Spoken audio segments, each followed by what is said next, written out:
His eyes had swollen shut and his throat was closing up.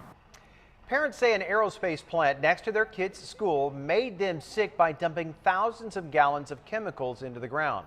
Team 10 troubleshooter Kristen Severance broke the news on 10news.com that a class action lawsuit had just been filed against the plant. Kristen, the lawsuit claims the dumping went on for some 20 years. I want to show you how close these two buildings are. So this is Magnolia Elementary School. Right next to it is the aerospace plant. You can't get much closer. They actually share a property line. Now, this lawsuit that I just got my hands on claims that the plant dumped chemicals into the ground. Those chemicals are now going up through the ground and into the air of the school. Most parents have a photo album to detail their kids' childhood.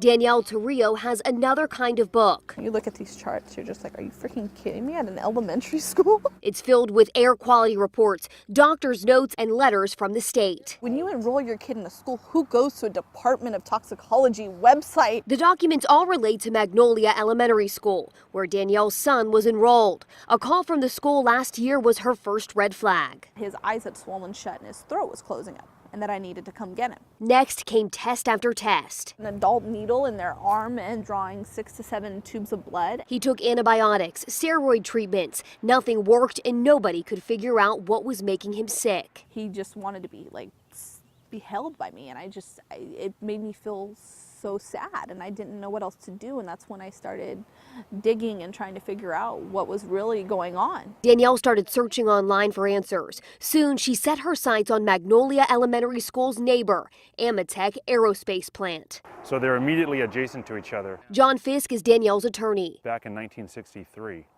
a company called Ametek, which used to own this facility, was dumping chlorinated solvents into a sump in the ground.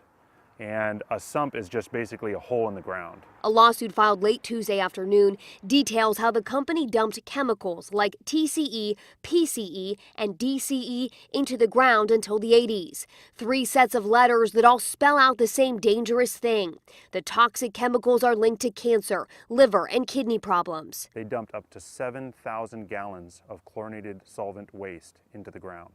Team 10 learned the Department of Toxic Substance Control has been collecting soil gas and indoor air samples 4 times a year since 2008. And the San Diego Regional Water Quality Board ordered Ametek to study and clean up the site in 2009. The company was fined $2 million when they didn't comply. We think both the Water Board and the DTSC have been trying to get Ametek to comply. While the dumping stopped in the 80s, the chemicals didn't just go away. A plume that goes 1.3 miles towards Gillespie Field still exists. Vapor intrusion. These chemicals are degrading and the vapor is intruding from the ground up into the schools and into the classrooms. The lawsuit would require Ametek to pay for medical monitoring of Danielle's son and other kids who may have been sickened by the school. Chemicals Danielle worries will make her son even worse down the road. Because of a decision I made to send him to this school that could, ruin his future.